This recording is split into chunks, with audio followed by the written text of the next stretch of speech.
पहले चरण की बम्पर वोटिंग से उत्साहित बीजेपी ने बंगाल में कमल खिलाने के लिए पूरी ताकत झोंक दी है।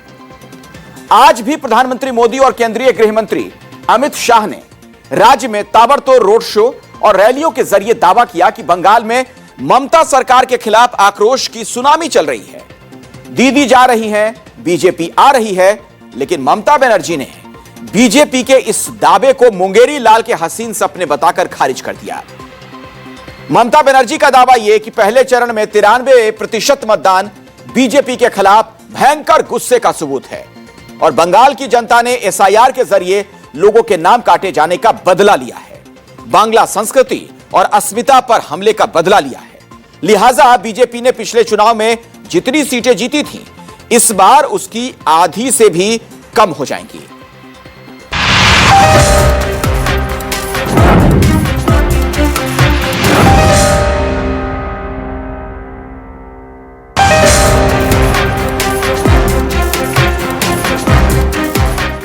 पहले चरण की बम्पर वोटिंग के राज तो 4 मई को ही खुलेंगे, लेकिन बीजेपी और टीएमसी दोनों ने अभी से इसका नतीजा निकाल लिया है। बीजेपी के मुताबिक ये बम्पर वोटिंग दीदी राज की विदाई का सबूत है, तो ममता बनर्जी के मुताबिक ये एसआईआर के खिलाफ बंगाल की जनता के आक्रोश की अभिव्यक्ति है। कल बीजेपी के पक्ष में जो समर्थन दिखा है, उसने बीजेपी की विजय का शंखनाद कर दिया है। जिस बंगाल में टीएमसी ने लोकतंत्र के मंदिर को कुचल दिया था,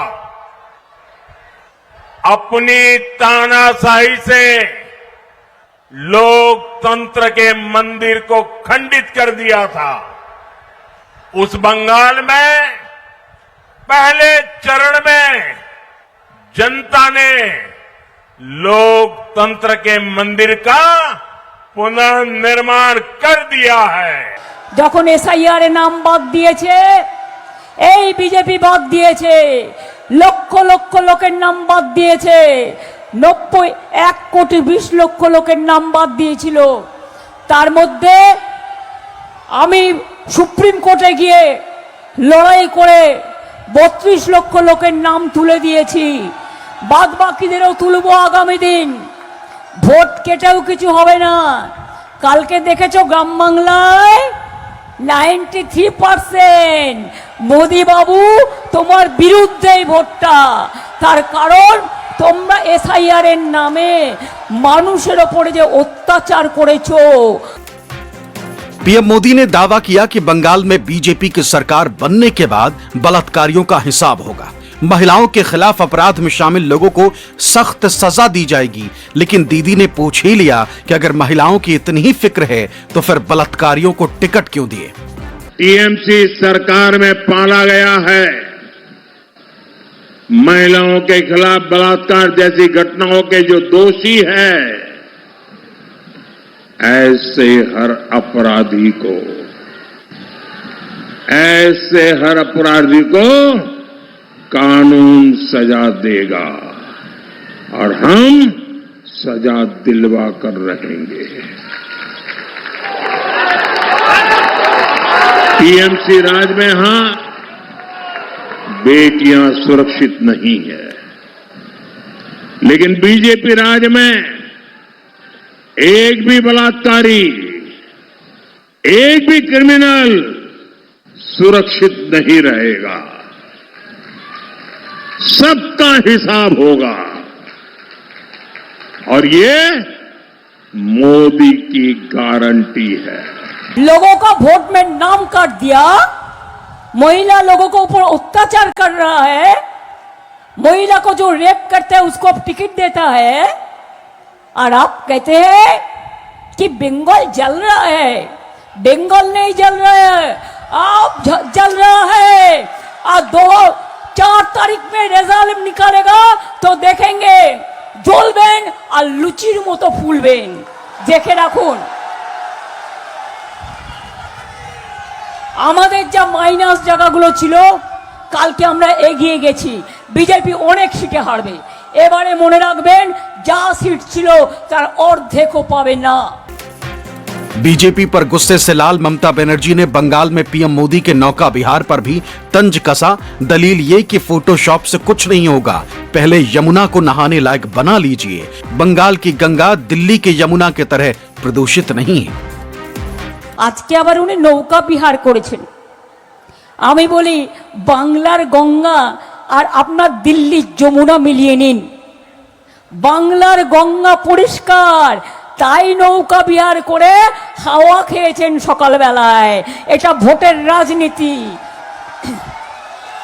ফটোশপিং। চ্যালেঞ্জ করছি, গঙ্গায় নৌকা বিহার করেছেন, ভালো করেছেন, স্বাগত।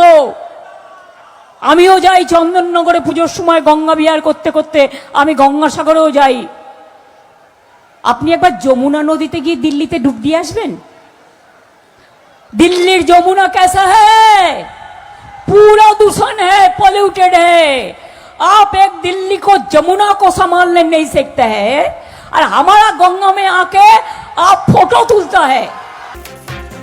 पीएम मोदी की तरह केंद्रीय गृह मंत्री अमित शाह ने भी पहले चरण की बम्पर वोटिंग के आधार पर बंगाल में कमल खिलाने का दावा किया, लेकिन दीदी ने कहा कि अगर माहौल ऐसा ही है तो फिर अधिकारियों के साथ मीटिंग क्यों करनी पड़ रही है, लोगों को डराया क्यों जा रहा है। कल पहले चरण का चुनाव समाप्त हो गया है। 151 सीटों पर मतदान हो गया है। दीदी लोग परिणाम जानना है क्या? आप लोगों को क्या होगा वो परिणाम जानना है? जोर से बोलो, जानना है तो सुन लीजिए। टीएमसी और ममता दीदी का सुपड़ा साफ होने वाला है। बंगाल में भारतीय जनता पार्टी की सरकार बनने वाली है। আজকে অমিত বাবুকে মিটিং করতে হয়েছে প্রশাসনকে নিয়ে। ভয় দেখাচ্ছেন সবাইকে। কাকে ভয় দেখাচ্ছেন? 4 তারিখের পরে তোমার দেখা নাই গো, তোমার দেখা নাই, আর কাউকে পাবেন না। शाह ने घुसपैठियों से भी मुक्ति का नारा दिया, लेकिन दीदी ने अमित शाह की भाषा पर सवाल उठाया। दलील ये कि बंगाल की जनता ऐसी धमकी भरी भाषा बर्दाश्त नहीं करेगी। इस बंगाल को घुसपैठिया मुक्त करना चाहिए या नहीं करना चाहिए? जोर से बोलो, करना चाहिए या नहीं करना चाहिए?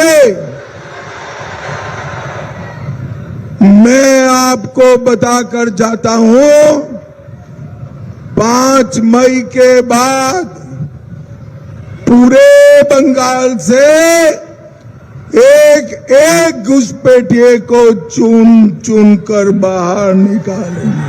আপনি মিটিংয়ে দাঁড়িয়ে দাঁড়িয়ে বলছেন ইলেকশন হয়ে গেলে সবাইকে পা নিচে করে আর মাথা উপরে করে ঝোলাবেন আর পেটাবেন। এটা আপনার মুখে সাজে? এত কথা বাজে? এত খারাপ ভাষায় কথা বলতে পারেন? এত নির্লজ্জ কথা বলতে পারেন? একটা মানুষকে বলছেন আগে থেকেই জিতবেন না তো বিজেপি বাংলা কোনোদিনও জিন্দেগি মে দখল করনে নেই সকেগা। আপনারা বিহারে দেখে নিয়েছেন, সামনে नीतीश कुमार के রেখে वोट করেছিল, আর जब इलेक्शन हो गया नीतीश कुमार को हटा दिया। यही तो बीजेपी है। दरअसल गुरुवार को पहले चरण की बम्पर वोटिंग को टीएमसी के खिलाफ जनाक्रोश बताने वाली बीजेपी की ओर से अमित शाह मीडिया के सामने हाजिर हुए। दलील ये कि पहले चरण की वोटिंग का अनुमान यही है कि दीदी जा रही हैं और बीजेपी आ रही है, लेकिन टीएमसी ने सवाल दागा कि अगर वोटिंग बीजेपी के मुताबिक रही तो फिर अमित शाह को प्रेस कॉन्फ्रेंस की जरूरत ही क्यों पड़ी। फीडबैक है, उसमें बंगाल की जनता ने अपना भविष्य पहले चरण में ही तय कर लिया। कवि गुरु टैगोर, महान सुभाष चंद्र बोस और खुदीराम बोस की ये भूमि ने विकास को चुना है और नरेंद्र मोदी जी के नेतृत्व में भारत के विकास की जो यात्रा चल रही है उसमें बंगाल के प्रथम चरण के मतदाताओं ने स्पष्ट कर दिया है कि बंगाल भी उसमें जुड़ने जा रहा है।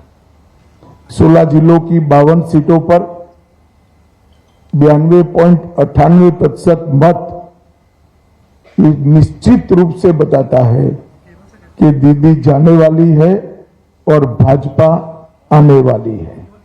भय जाने वाला है और भरोसा आने वाला है। एक आश्चर्य वाली बात है कि अचानक अमित शाह जी आज प्रेस कॉन्फ्रेंस क्यों किए फर्स्ट फेज होने के बाद? ये इस वजह से है कि एक्चुअली ये प्रेस कॉन्फ्रेंस एक पैनिक रिएक्शन है, माने एक आतंक उनमें प्रवेश किया है, क्योंकि वो आतंकित हैं। वो जो है ना, देश खतरे में नहीं है, बीजेपी खतरे में। अमित शाह ने पहले चरण की वोटिंग को सुनामी बताया, लेकिन टीएमसी ने आंकड़ों के साथ दावा किया कि जिन 152 सीटों पर चुनाव हुए हैं उनमें टीएमसी को 125 से 135 मिलेंगी। बीजेपी पिछले चुनाव में जीती सीटें भी हार जाएगी। मुझे तो सुनामी दिख रही है भाई, और मुझे लगता है कि बहुत बड़े मार्जिन के साथ सीटें भी बढ़ेगी और सीट जीतने का मार्जिन भी बढ़ेगा। कल मैं मध्यम ग्राम में गया था, रात को जो नजारा दिखा है, मध्यम ग्राम में मैं चौथी बार प्रचार करने के लिए गया, पहली बार नहीं गया हूं।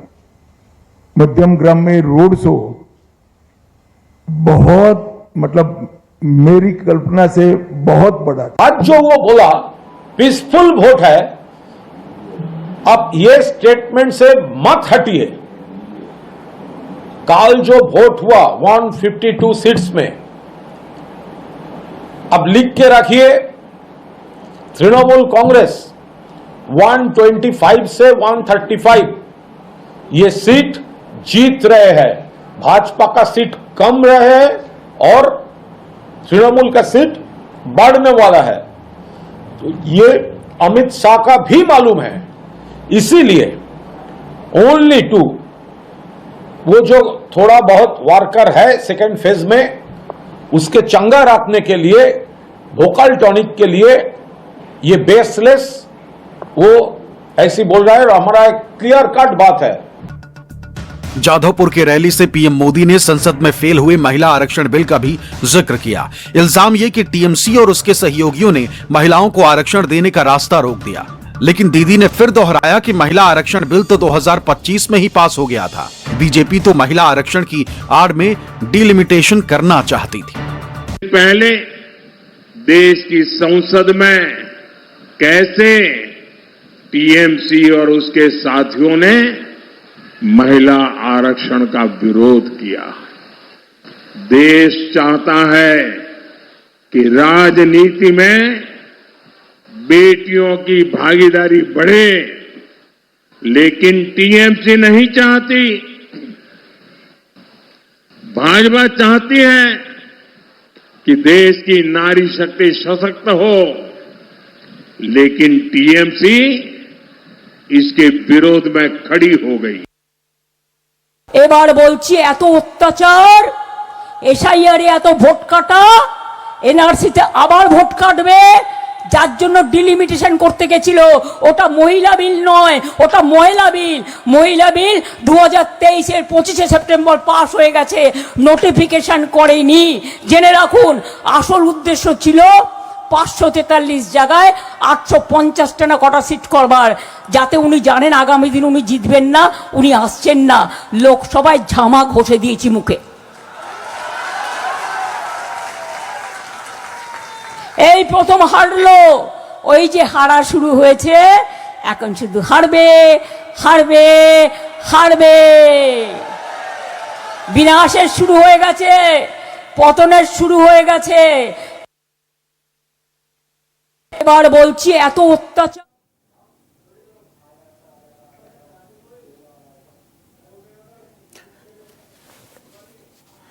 तो दोनों तरफ से बयानों के तीर चल रहे हैं। आपने ममता बनर्जी को सुना, आपने प्रधानमंत्री मोदी को सुना, बीजेपी के तमाम बड़े नेता वहां लगातार पहुंच रहे हैं, प्रचार कर रहे हैं। पहले चरण का मतदान तो हो चुका। दोनों तरफ से दावा यह कि जो इस बार जबरदस्त मतदान हुआ है वो उनके पक्ष में। बीजेपी कह रही है ये सत्ता विरोधी लहर है, जबकि ममता बनर्जी का दावा यह कि ये जो वोटिंग परसेंटेज है उसकी वजह से टीएमसी को इस बार फायदा होने जा रहा है। अब जनता ने किसके लिए मन बना लिया है वो तो नतीजों के दिन ही पता चलेगा, लेकिन इस बार एसआईआर का मुद्दा छाया रहा।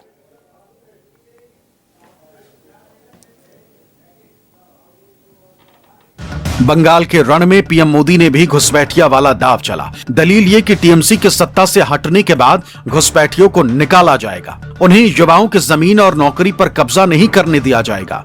लेकिन दीदी ने दावा किया कि ये लोग घुसपैठियों का झूठ फैलाकर बंगाल में केंद्रीय बलों के जरिए कब्जा करना चाहते हैं, एजेंसियों के जरिए बंगाल की जनता को डराना चाहते हैं। लेकिन बंगाल न डरा है न डरेगा। पिछले 15 वर्षों में टीएमसी की सरकार ने बंगाल की पहचान को तहस नहस कर दिया है। बंगाल में घुसपैठियों को लाकर बसाया जा रहा है। यहां घुसपैठिए बंगाल की जमीनों पर कब्जा कर रहे हैं, यहां के लोगों का रोजगार छीन रहे हैं। एक और टीएमसी का करप्शन, दूसरी ओर घुसपैठियों का दबाव बंगाल के युवाओं को अपना घर छोड़कर रोजगार की तलाश में पलायन करना पड़ रहा है। इस समस्या का समाधान तभी होगा जब टीएमसी पूरी तरह जाएगी और बीजेपी पूरी शक्ति से आएगी। बंगाल में 29 अप्रैल को दूसरे चरण के लिए मतदान होगा। जाहिर है जब चुनाव प्रचार में सिर्फ 3 दिन ही बाकी हैं, लिहाजा बीजेपी और टीएमसी ने अपनी पूरी ताकत झोंक दी है। Bureau report, news 24।